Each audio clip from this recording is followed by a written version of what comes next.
questioned them what failures you have come across and how you have utilized those failures to climb to this success. No, we don't ask them. Now, first of all, let us think about here. I have written names, about 9 names. One is Abraham Lincoln, 2 Lee De Forest, 3rd Wright brothers, 4 Colonel Sanders, Walt Disney, Thomas Alva Edison, Henry Ford, Lee Iacocca, Shiv Khera.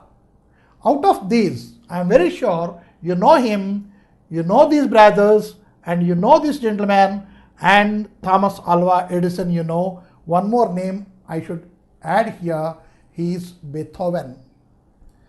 So these all are famous in one field or the other. About them we are going to read today. I'll give a reading. Please try to understand how far you can. Of course, a brief explanation will also be given. Every success story is also a story of great failures. Failure is the highway to success. Tom Watson sir said, if you want to succeed, double your failure rate. You see, don't try for a success.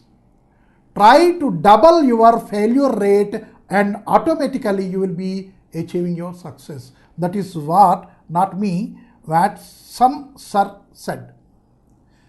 If you study history, you will find that all stories of success are also stories of great failures.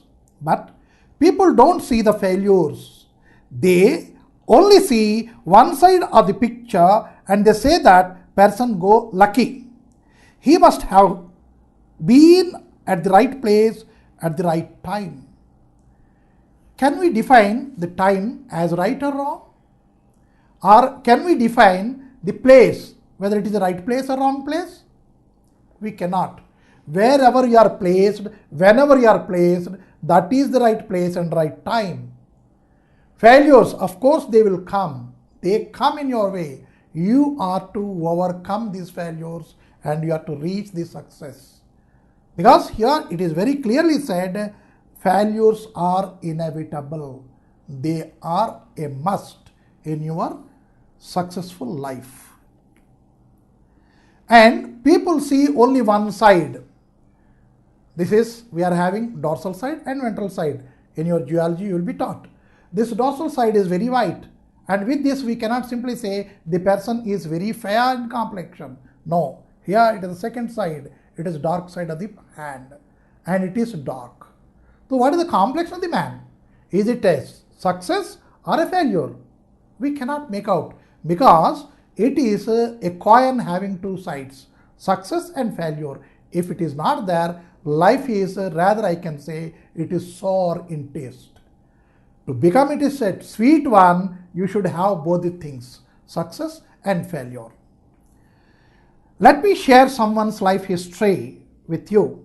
This was a man who failed in business at the age of 21, was defeated in a legislative race at the age of 22, was defeated in a legislative race at the age of 22, failed again in business at the age of 24, overcame the death of his sweetheart at the age of 26 and a nervous breakdown at the age of 27, lost a congressional race at the age of 34, lost a senatorial race at the age of 45, failed in an effort to become the vice president at the age of 47, lost a senatorial race once again at the age of 49, and was elected president of the United States at the age of 52.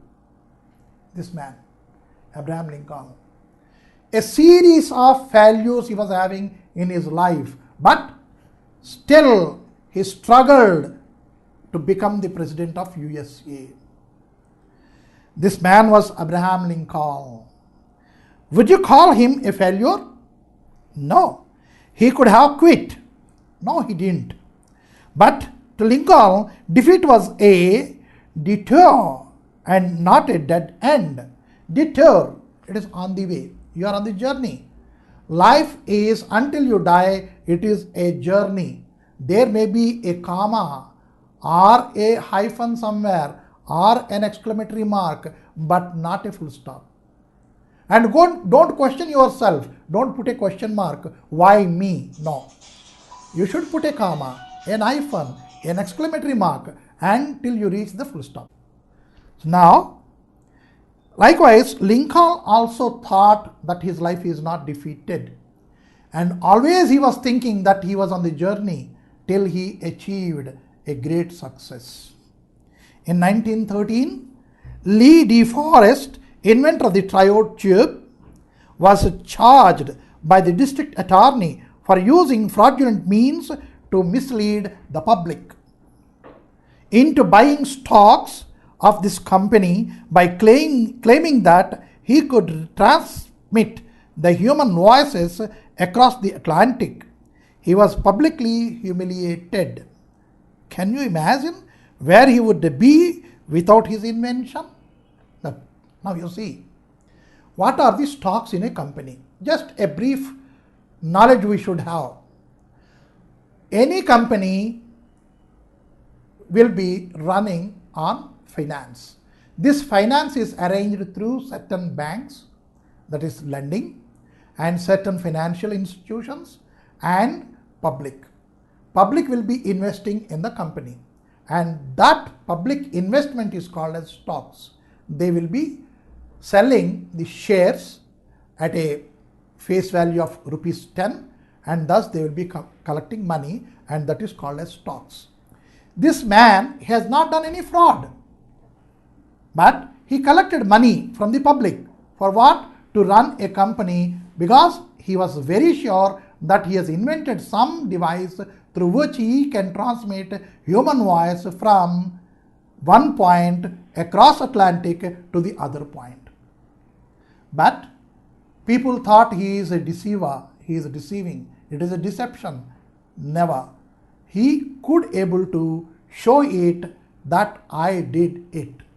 If at all he was discertained when he was tried and when he was penalized, there this invention of changing the voice from one place to other across the seas would have been lost there itself in the invention. No, it had come now. We are having many other devices now because the science has improved very much, and with a simple touch of your mobile we are talking to any country here now. A New York Times editorial on December 10th, 1903 questioned the wisdom of the Wright brothers, who were trying to invent a machine heavier than air that would fly. 1 week later, at a Kitty Hawk, the Wright brothers took their famous flight. You see, they were publicly criticized by a very famous newspaper, New York Times.